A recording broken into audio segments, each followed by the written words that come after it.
I had exactly the same experience. And with another coach, I went back to when I was about 3.5 years old. And when I first had the perception of feeling rejected, it was when silly childhood thing of my older brother pushing me off the back of my bike. But the real issue was I hit my head and had to end up with a couple of stitches in the back. All right. So I thought the rejection was something during teenagers and girls, but the actual NLP process, once I was really relaxed and trusted the coach, wow, when he said to me, there's something more. And I started to go back, and it really opened my awareness that what I really am is from all the events, my childhood, even my adulthood, and things that have happened. And it's only through some of the processes which I've really definitively taken on of probably the last year or so, maybe a little bit more, that have allowed me to truly look inwards at myself. And I've just found amazing benefits from doing that.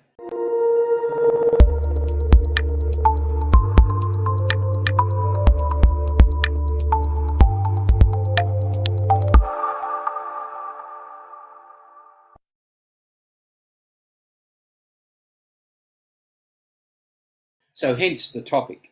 So thank you for what you were saying, because that was so parallel for me. And I just want to ask a couple of questions. It's easy to kind of move forward and go like, I'm all good. Yeah, I'm all good. Let's rock on. Yeah. Or maybe do an NLP pattern over the top. But to actually get that awareness of that deeper stuff, so valuable. It is. And the thing is, we can live life happily ever after, no problem. But sometimes something will happen, some little event, and it can be a trigger like that. The more work we do, the more we find these issues and deal with them, the more fulfilling I'm finding how fulfilling my life has become. And I've seen some pretty miraculous turnaround. So I believe that self-awareness is the solid foundation for us to truly be the best person we can be and to live the most fulfilling life. And this is just a start for a topic that I'm developing further on. So I do want to apologize. I am feeling a little bit tired and worn out. I got bitten by a wasp today and my body's been aching ever since, but no excuses. The show must go on. So I want to ask a question. Who here has seen or heard of the movie Terminator? Please speak. It was a very well-known Arnie Schwarzenegger Who movie. here has seen the movie The Terminator? Anyone else? Any others seen it? Yeah, Darko has. If you have your video on it, if you have a chance, you can just put your thumb up. And Chris has. So there was a very interesting part of the movie about why the computers and robots took over.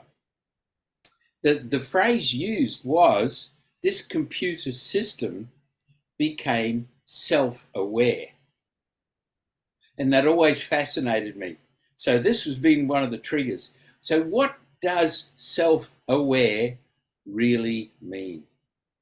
Now, please, I'm inviting anybody, if you want to put forth what you think your view is of what being self-aware is in this human context. Who has some idea about what is self-awareness? Yeah, Farah, please. I would say stop. It's funny how starting by stopping, but stop being guided by our unconscious and doing things on autopilot and just letting our habits or our way of doing things regularly, just like robots. Stop being a robot, maybe. Yeah. Okay.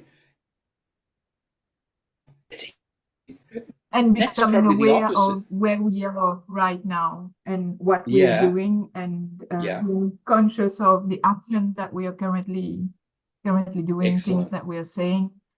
Yeah, yeah. And there's a bit of research which actually says that, self-awareness is about the conscious ability to know where we're at, what we're doing, and why we're doing it.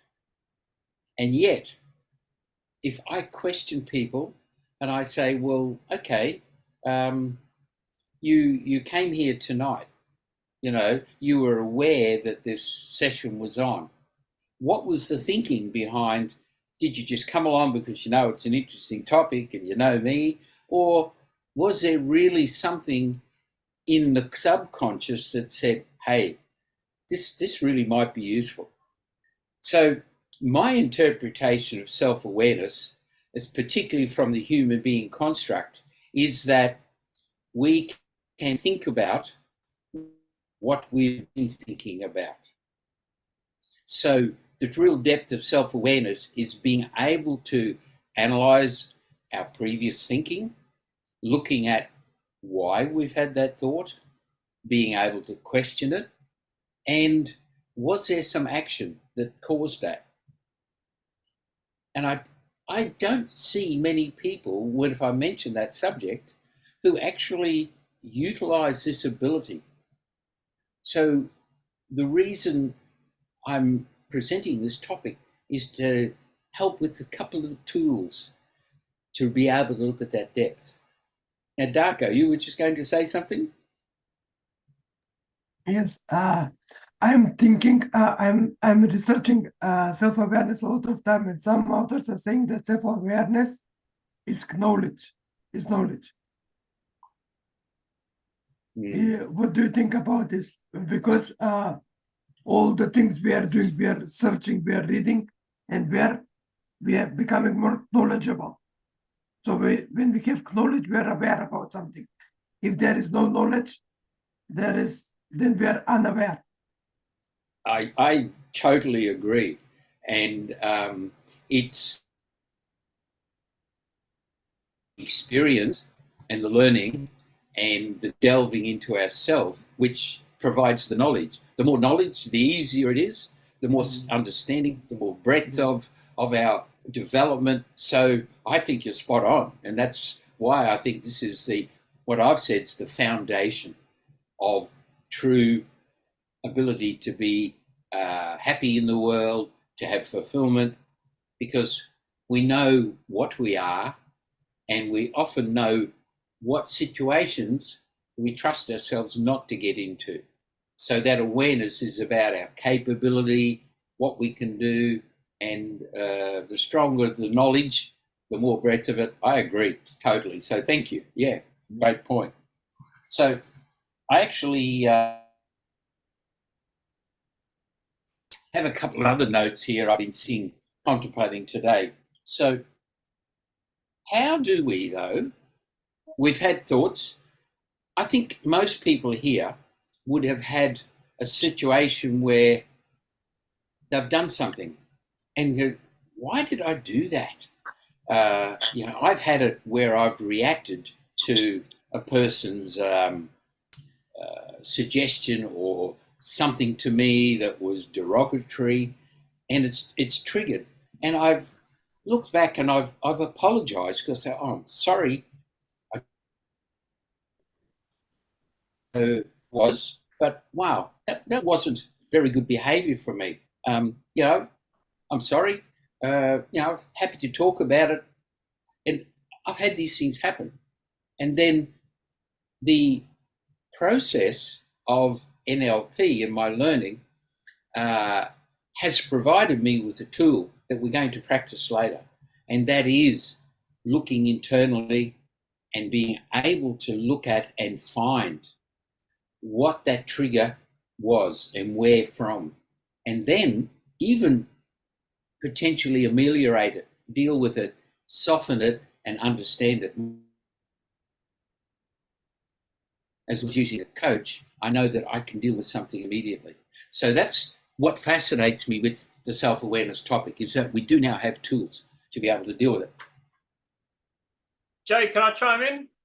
Yes, please. Along with everything you're saying, I was studying up on shame, as shame is a massive, massive thing and topic, especially for men, but I imagine women as well. And shame is often a self-awareness. Shame is a self-awareness that we've done something wrong, or healthy shame is more we've done something wrong. Unhealthy shame is we're wrong or I'm wrong. I'm wrong. So with shame, we're having the awareness that we're kind of wrong. And typically, rather than having shame and feeling the shame like we've done something wrong, it often comes out as aggressiveness or hostility and all this kind of ugly stuff, maybe avoidance, maybe addictions. So we end up with a whole pile of negative things: addictions, hostility, attacking others, performance anxiety, overinflating, a whole pile of stuff, you know, and it could actually be avoided with a bit more self-awareness. And the thing is that the hostility, the blaming others, the not understanding, whatever, all this stuff is kind of, it's unconscious. It's unconscious and automatic. It's the autopilot. And that autopilot is not killed. The autopilot isn't autopilot until we have this conscious awareness or these skills or tactics you're going to teach us. and yeah, and now thank you, Adrian, because I was just able to, I will share this document. I want to start with a little bit of a delve into a trait of humanity that's well researched. And so it's a little exercise, and I would like, well, what have we got? 8, 10 people. I'd like to probably make up 3 breakout rooms when we get through this a little bit further. So we're looking here at a trait which is researched quite a lot in psychological circles, and I do have some information which I will provide, and I will provide this handout as well, which allows to see where this information comes from. It's scholarly research, and I just want to say that if anybody has any issue in going through this process, if you feel emotional upheaval, anything happens, please contact me or Adrian or Darko, all right? We're very happy to help delve further if you need the assistance. So please, and you know, we're all contactable. So don't suffer from anything if you feel there's some emotional reaction. We're here to help. Okay, so looking at this page, we have on the left a pessimist and an optimist. And most research looks at what we are. And I'd like all of to what it is that you believe you are as a person in most circumstances. And there's a few lines there that you can use this a little later if you want as well.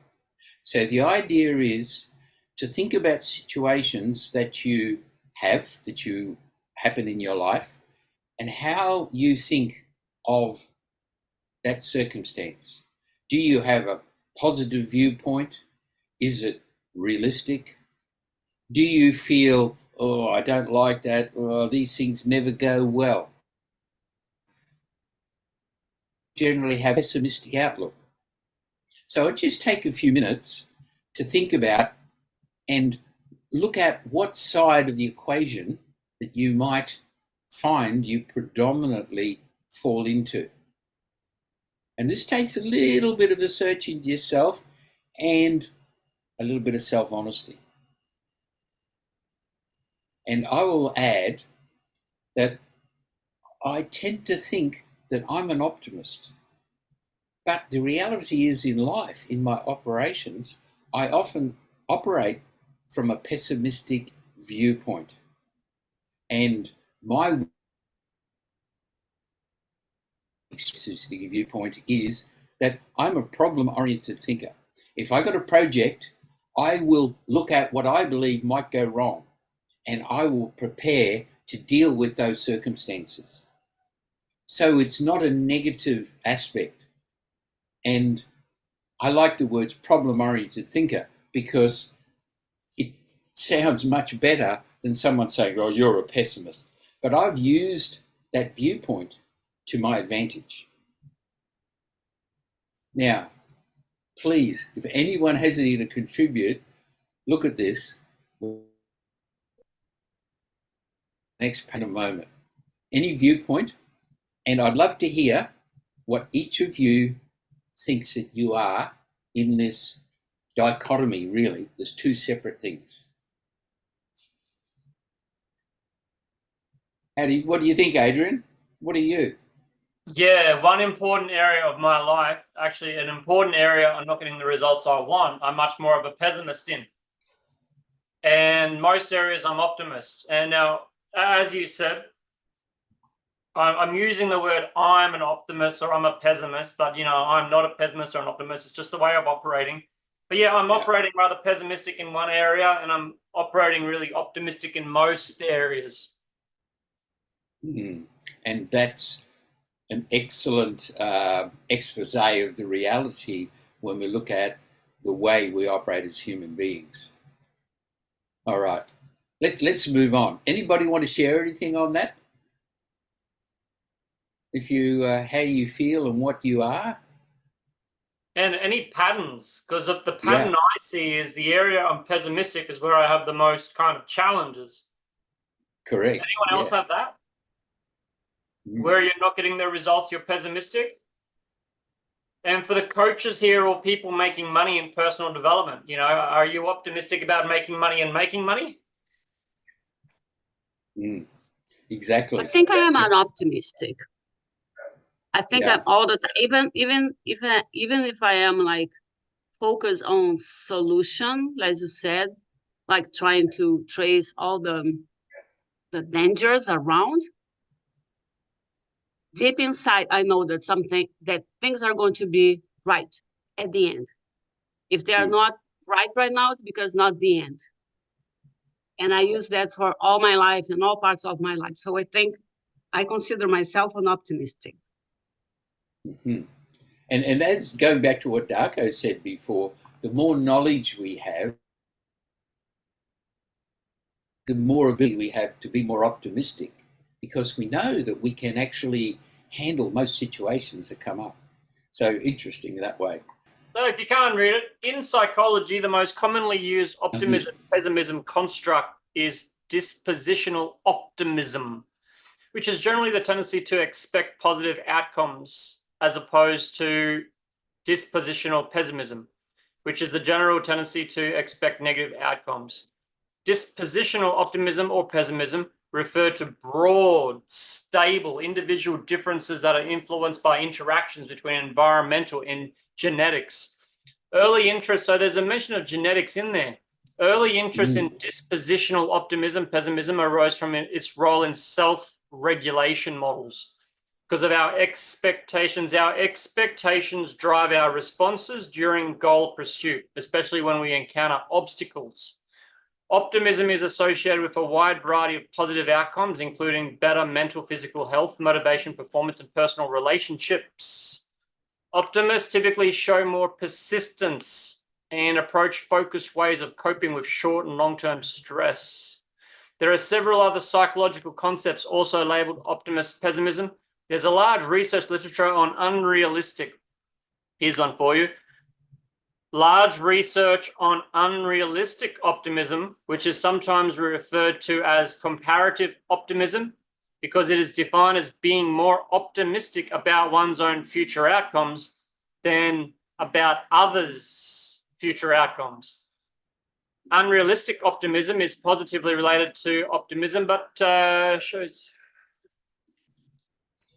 So you can have unrealistic optimism. That's interesting. Unrealistic optimism. Yeah.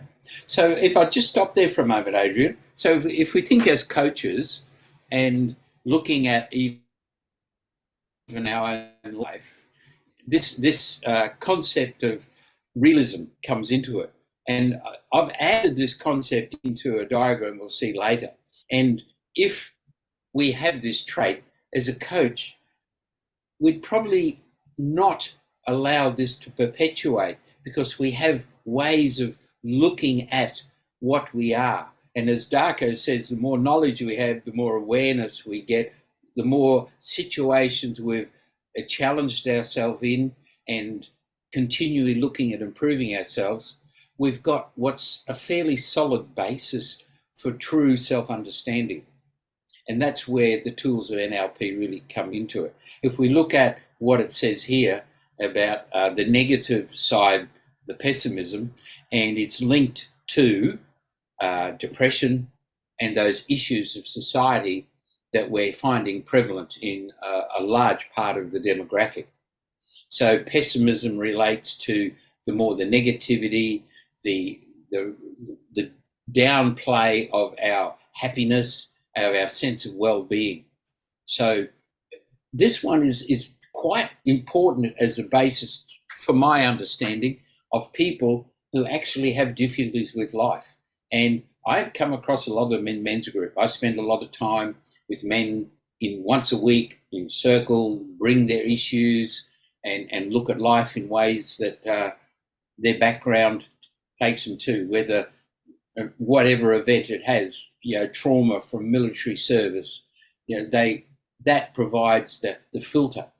And I know that NLP, the techniques, actually help deal with this. So I think I'll provide this for you to read through, and I think we should move on. So thank you, Adrian. That was good. It saved me having to strain the voice. So what I've got here is a diagram I've added in, and this is my work, so don't please blame anybody. We look at what a pessimist is, negative thinking, have an expectation for things to go wrong. And that's usually based upon their life experiences. They try something, it doesn't work, and they give up. So they don't have emotional resonancy, don't have the desire to keep fighting on. And it becomes a self-fulfilling prophecy. So what pessimism is actually what we see as being the aspects which aren't desirable. If we look at what a realist is, I've added in the middle, and this is my work, and I'm happy for someone to add or challenge anything I have. You're pragmatic, which means practical. You deal with everything in a way that says, okay, that's fine, that's happened, what else can I do? You look solutions, and I think Chris mentioned solutions oriented. And the final one there, you're balanced. In other words, as Adrian was saying, in some circumstances, there can be a degree of pessimism because there's events that are unfolded or the circumstances happening. But in the long run, what do we have? We have a view of the future which says that we know we can cope and will be a positive outcome. So if I could share one then, if I walk down to my local area and I see a lot of people that are struggling with their mental health and their physical health, I feel a bit pessimistic, I feel a bit like our world's doomed, and I enter a bit of the pessimistic, what hope have we got for our society? So many people here in Australia where there's plenty of this money and struggling.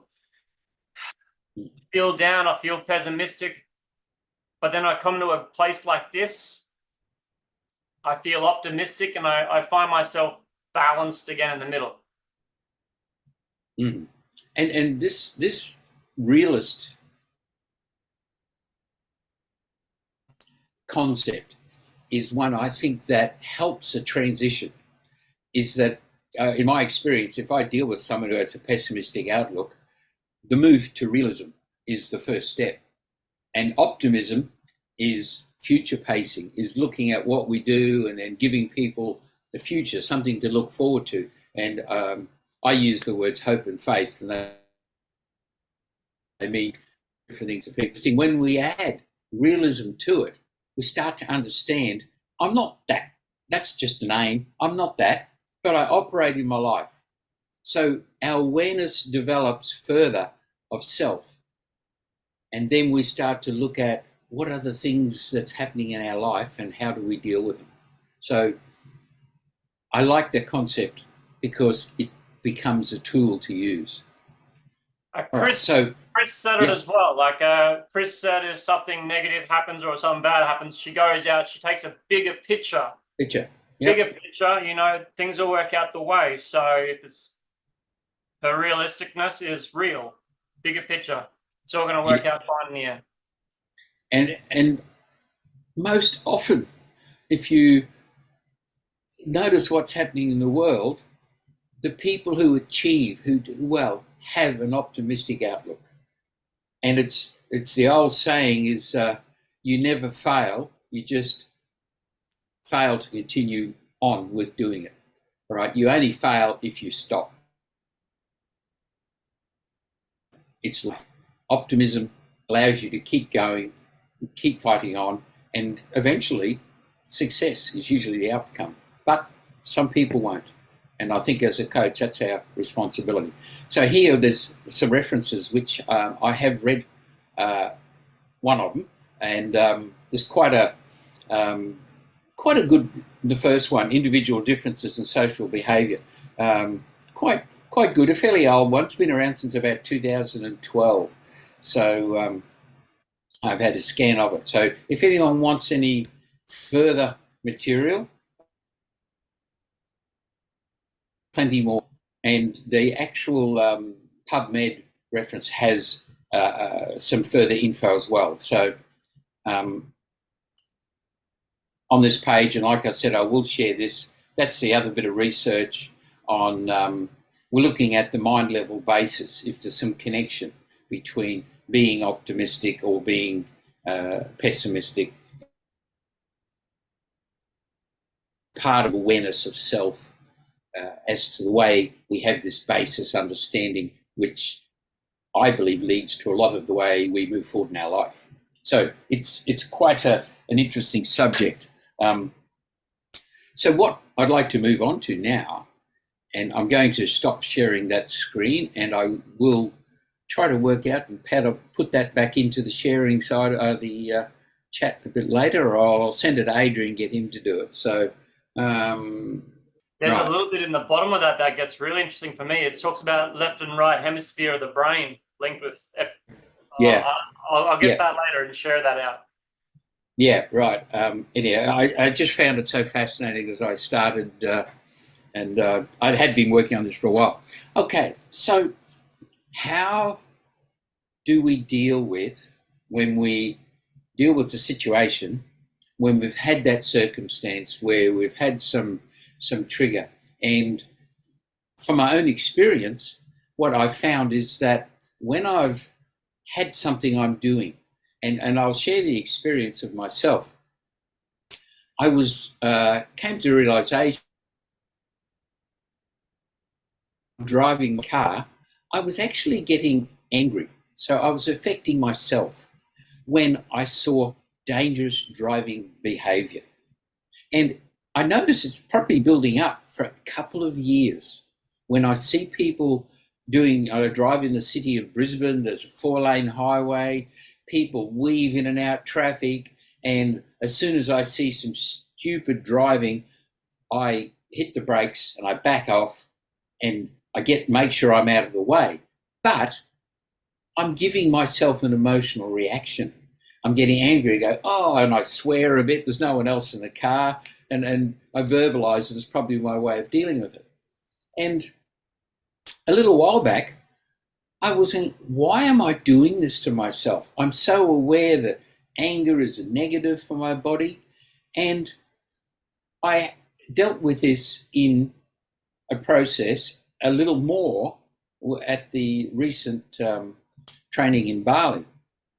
And then I actually worked on it myself.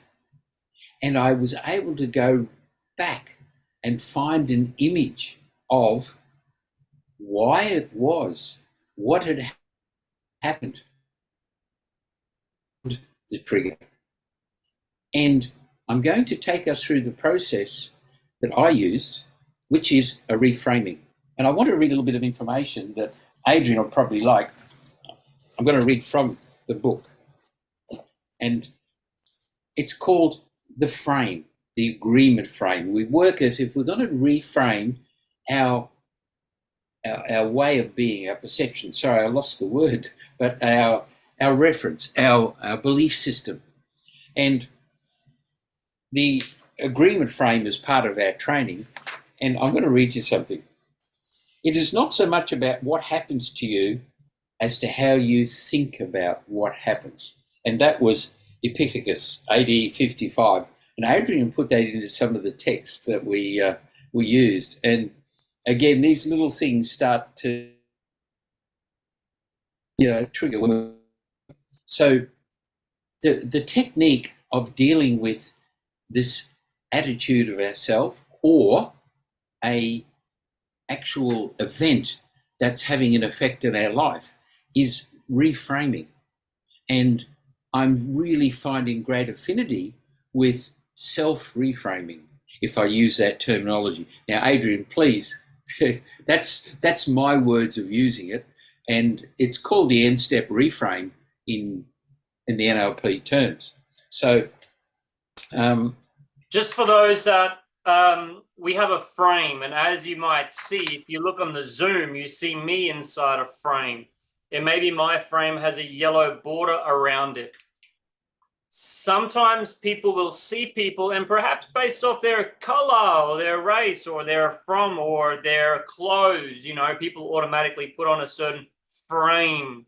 When we see someone down the road with a pile of bags and a certain look, we might go homeless. So we're wearing the frame, we're putting them in a frame of a homeless person. But sometimes they're not actually homeless. We put a homeless frame on them. You could say these are my rose-colored glasses, and when I have my rose-colored glasses, everything is optimistic. So I see everything is optimistic. Yeah, so I can frame everything being optimistic. The agreement frame is a particular frame, and a reframe is when we change the frame. Change it from optimistic to pessimistic, or change it from good to bad, or not true to true. Reframe is it can be done a whole pile of ways. Exactly. And what I realized was my frame was hopping in the car and driving. And when that happened, my mind was really set by an expectation that when I'm driving safely and cautiously, everyone else should be doing the same. It's a belief system. You go, well, it's common sense, isn't it? We all drive carefully. But how often do we go out on the road and see people driving idiotic, doing stupid things? And what do? We go, oh, you're an idiot. We don't know. They may be driving to hospital. They may have somebody in the back of the car. There could be a myriad of reasons why they're doing it. But for me, the assumption was it's just an idiot driving stupidly. The time it's probably borne out that it is. But still, there's a frame of reference. And what we can do is change that. And if we don't have a coach, what do we do when we start realizing, wow, this negative thinking on my own part, the emotional connection, the anger, it's not good. So how do I go about it? So what I'm going to do, I want everyone to be able to, if they feel comfortable, we're just going to a little bit of a timeline and go back and think about if there's some behavior that comes up that you have, and it's ascertaining what this behavior is and getting a picture of it. And then we're going to do a little work to soften that behavior, or maybe even totally get rid of any emotional connection. So if anybody doesn't feel comfortable, please, that's okay. Just watch on. But what we're going to do is relax, do a little breathing exercise, and find, if you can, something that you do that you think is, or know is not desirable. For me, getting angry sitting in a car is not a desirable behavior. It affects my driving, it affects my well-being. I probably have a few others. take the time, close your eyes, take a nice big deep breath. Let it out. Let your shoulders droop. Let everything relax. Take another breath. Relax. Just let all the things go just for a while. Think about how nice it is just to be taking the time out. Relaxing. Enjoying your mind. Relaxing. Counting down now. Going deeper and deeper as we count down from 10, 9, 8, calm, relax, 7, 6, 5, calmer, more relaxed, 4, 3,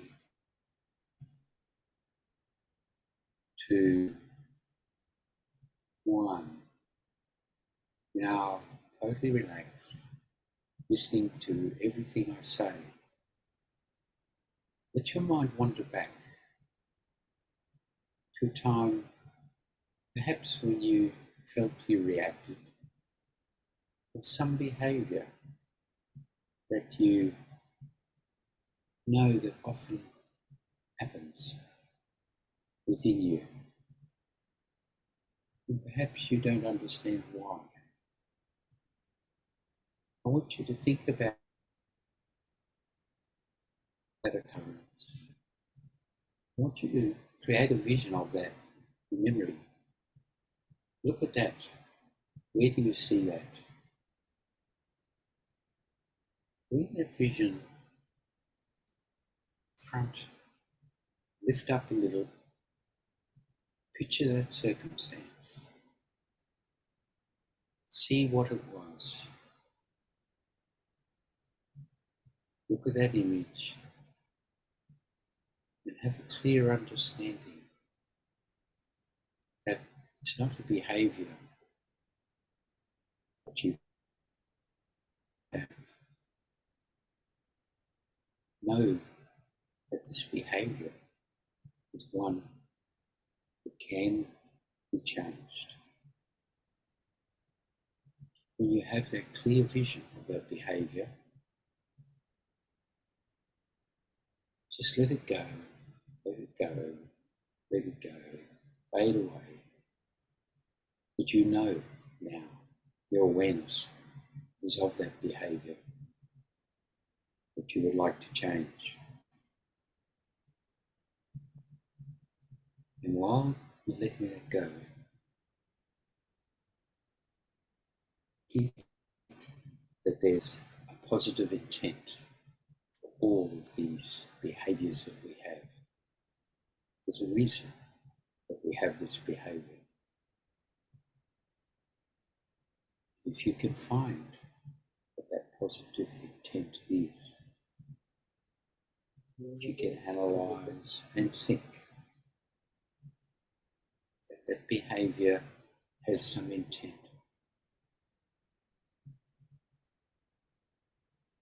further let it go.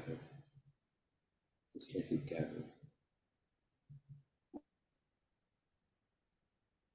Oh, I've come back to the room now. When you're ready, come back. Open your eyes. And you will have a vision. You will have something that's happened. Okay, everybody back? All right.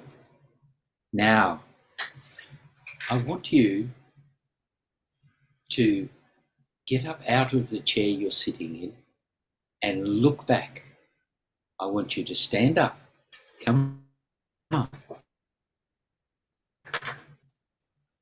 And I want you to observe where you were sitting. And I want you to imagine that person sitting there whose name is your name. You can see them wearing the clothes, the colour of the shirt. And you can know that that person has had that thought and that image. Now, what would you like to tell that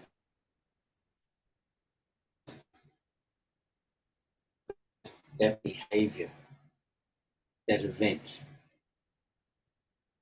How do they see what is the positive intent of that thought, that behavior, that reaction?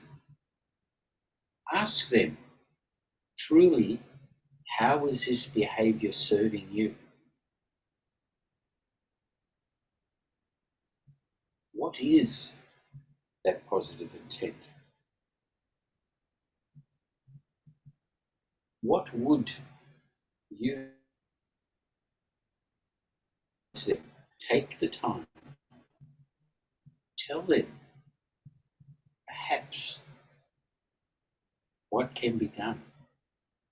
What are the alternatives to this behavior? What are the revised behaviors? What are the concepts that can be applied? Now, perhaps move around the chair, look at it from another angle. What else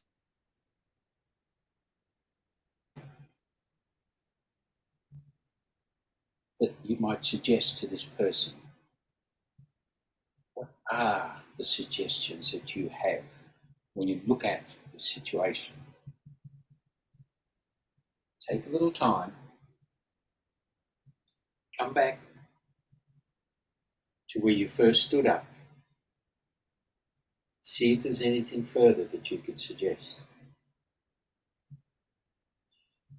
Now you have some awareness, some thinking. When you're ready, I would you sit back into the position you were. Now relax. Take your time. Take a breath.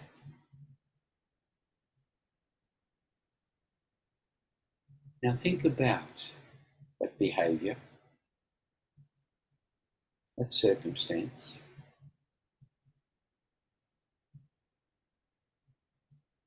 Look at that situation.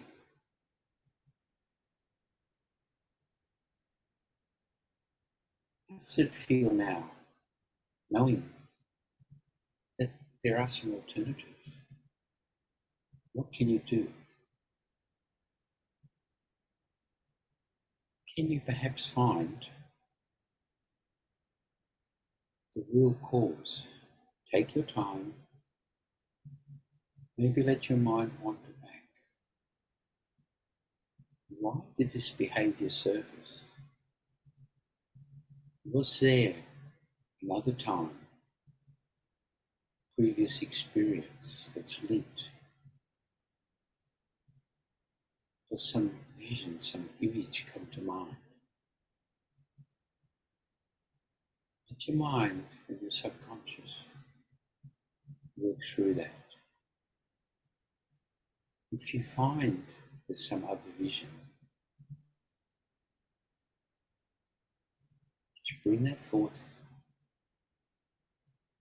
Examine that thoughts around that. And there may be some realization. Oh wow, now I know.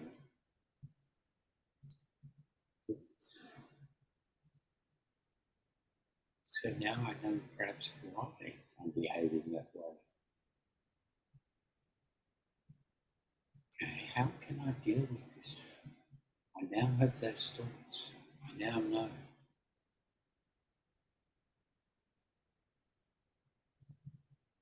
Open your eyes. Come back to now. Once more, stand up from the chair. Look back. Look back at that person sitting there. They've had those thoughts, those realizations. What advice can you give them to further understand?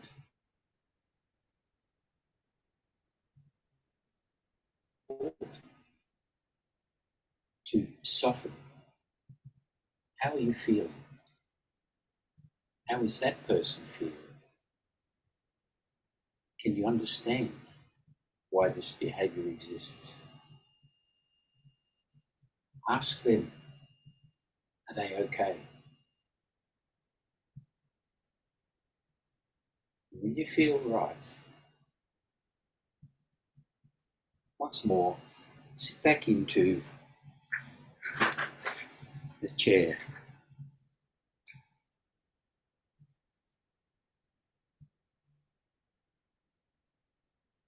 And take your time.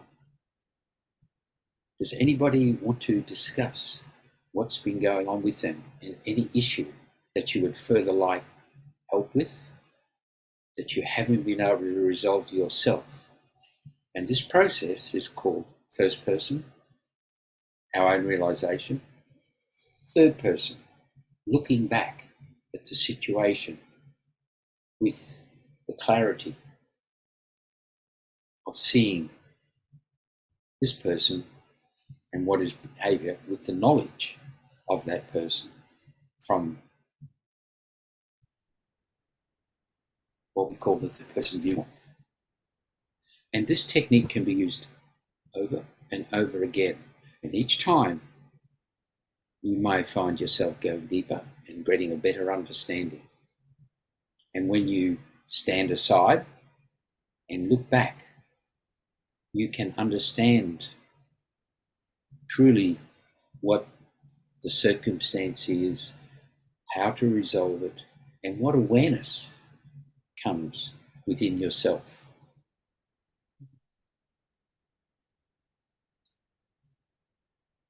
And talk about how things were for them. Yeah, I'll share. I've done a bit of this work, so I find it kind of, for me, I can guide. And so I picked a problem behavior. I saw it happening. Mm-hmm.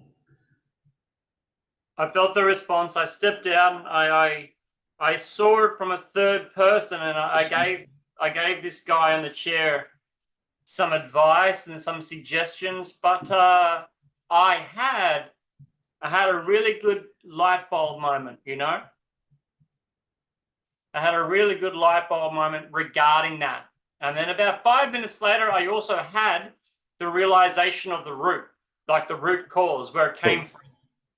And I also had a future pace. So I saw myself doing the new behavior in future. Okay, yes. I saw myself doing the new behavior in future, and, you know, and I had lovely results. So thanks, Jay.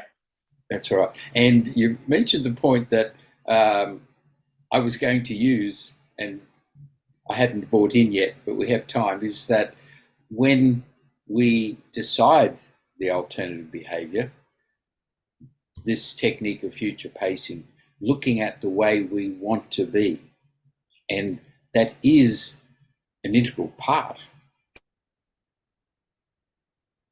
Thank you, Adrian. We have a little more time, and what we can do is go back, we can revisit, bring the image to mind, and make that decision about how we want to be. And that is the very powerful technique. At the moment, we've elicited and we've looked at what it is within us. And the principal part of tonight is to develop that awareness of what it is that we have up.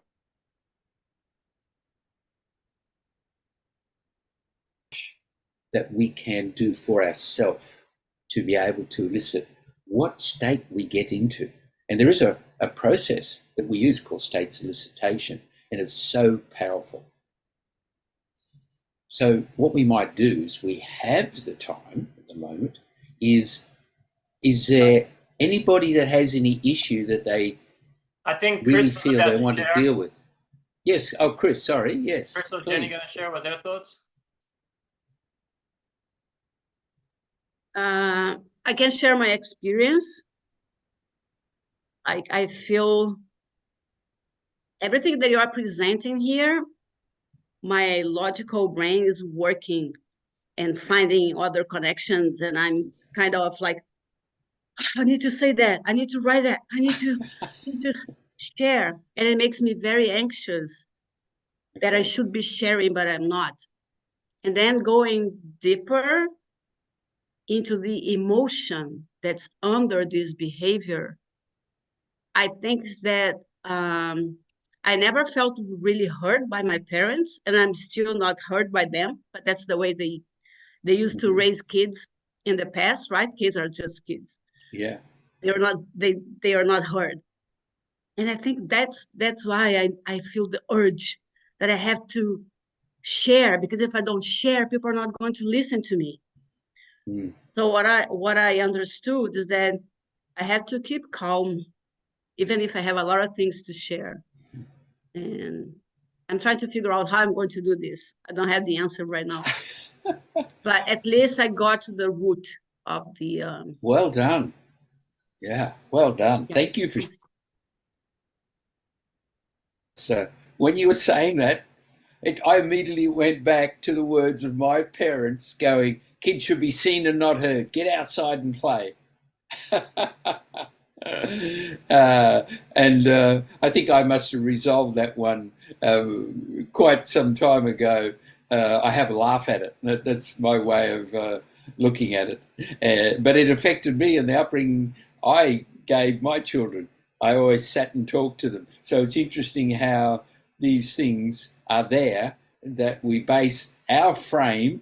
My parenting frame was based upon the opposite of not doing it to my children. So it's a very interesting one that, if we want to work on it. So thank you for sharing that. Anybody else? We'll carry on and do the little part of the what we call future framing. And I just wonder if anybody has anything that they've feeling a bit unsettled with, or the issue, so we can actually move forward and see that we can deal with it. Shift from frustration to acceptance. Thank you, Bernadette. Yeah, right. And but also to thank you for this guided exercise.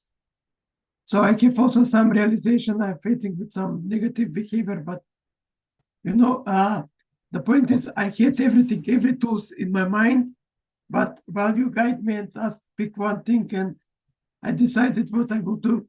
So it can help me a lot. It is, I like a lot of journaling. So now I will do journaling for optimism, or to be more optimistic. So, yeah, okay, yeah. Great, yeah. It's a great decision. Yeah, so what I love is that I can talk to myself from these two positions, and it's amazing how differently the mind analysis works, because we're dealing with a subconscious level, and then we're coming up to a conscious level, and processes are so powerful working together. And then, of course, if we have some issue, use a coach, get someone to help get clarification further. It's really important.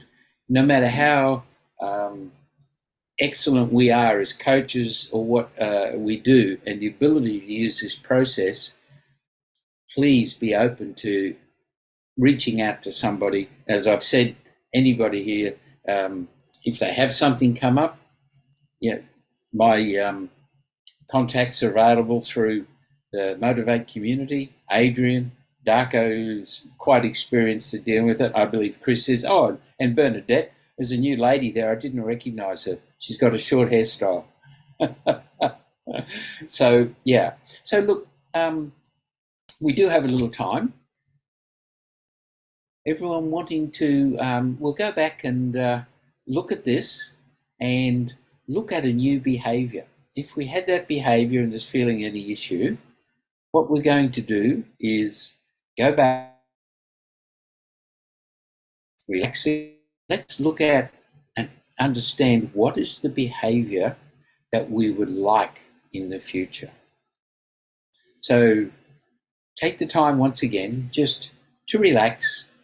Let yourself get to this nice, calm mode. I'm going to talk you down, help you get back again to this place where we're operating closer to our subconscious. So just take a breath, relax, let your shoulders drop. Enough. Take a breath, let it out,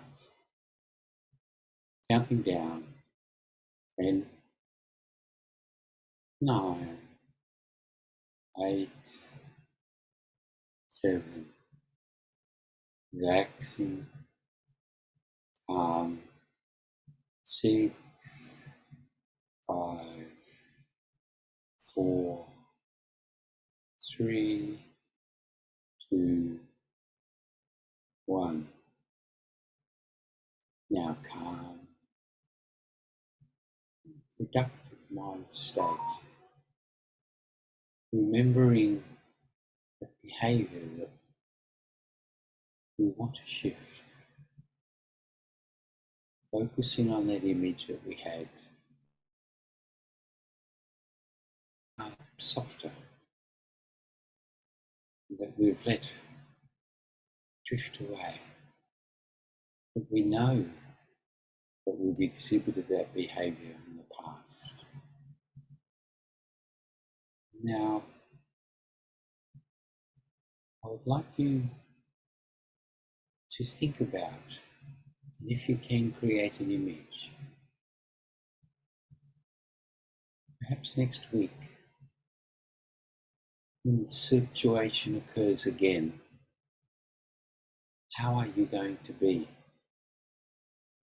You're going to be calm. You're going to be confident that you will handle this situation in a desirable way. And you know that now, and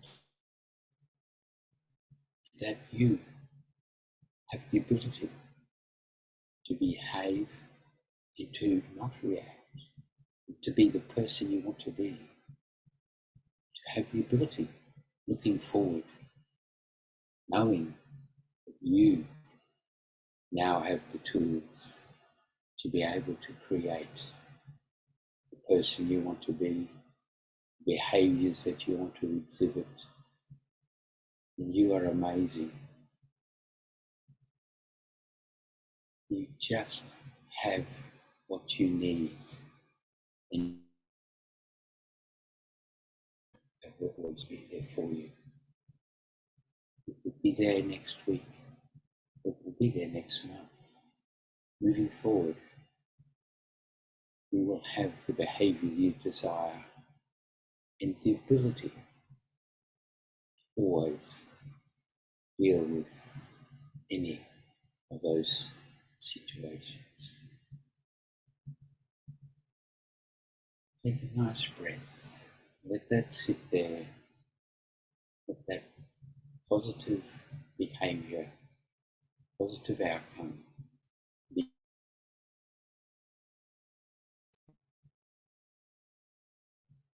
knowing how good it feels to be truly in that state of excellence, confidence. More breath. Living with that, letting it sit. And as you're ready, open your eyes, come back to the present, feeling refreshed, knowing you are self-empowered. All right. Well done, peoples. You now have an exposure to a technique for your self-analysis and also for your self-development. So through awareness, knowledge increases. For the good luck with the journey, and please reach out if you'd really like anything further in this concept. Okay, guys. Well, I'm finishing a bit early tonight by the look of it, but we've got some time for a discussion. Not a problem at all. And I'm going to share the document so that you can get that now. Okay, yeah, I'd love Adrian. to share something if I can, Jay. I'd love to share something if I can, and then get a few opinions and a bit of feedback from the others here. I mentioned Jay took me on a process, and in that process, I went back in time to when I was a little boy, and I was knocking on the door to Mum, and I seen something at school that day, and I was playing up a little bit. I thought it'd be really cute if I go to the front door and I pretend I'm wearing a raincoat and it's raining like this book. But Mum was a bit busy or exhausted from work. And this was one of my first experiences of rejection. Now, I thought I had healed that or transformed that memory. And I know I have. Because when I go back to that memory, I see the transformed memory more than the original. Yet it's still an impact. It's still a driver. So it's like the hypnosis and the work had changed, but the memory or the experience is still a bit of a driver. I'm not sure if it's because of all the behaviors, perhaps the anchors, and the way my life has been structured since that event, or maybe the event is still there, but the way we relate to it is different. So the way I relate to that little boy is different now. Hence, I have the picture. So I'm wondering if anyone else like to share their thoughts about doing the deep work and how they handle their inner child, perhaps. Interesting.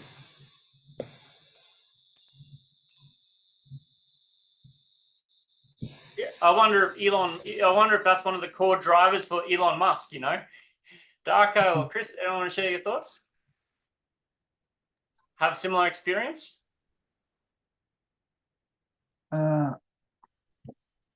I am not going that much back into the past, but I had experience when I found out I changed my belief during one of these timeline works. So I changed my point of view, like from going from a victim mode, changing to not victim but good mode, that I can do good things. So that was my experience with this timeline works.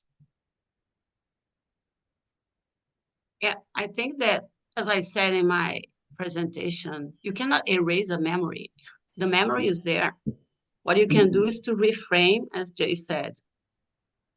So now that you are, and the older you get, the easier it is to understand that you can reframe, because there is no right and wrong answer. How you are going to know what your mom was feeling at that time? My mom just gave me a revelation last week about that. When she was 7, she was in a funeral of her grandfather, and they forced her to look inside the tomb, where the body was standing there. And this is something that's inside her until now. So she has some behaviors that are she's very hyper vigilant all the time because of that. And now I know I am 58, she's 90. And I have been judging her all my life. So we cannot judge people, just reframe the way you want it to be, because there is no right or wrong. We need to go out of our rational mind and go to our emotions and what you want to feel. And just feel it.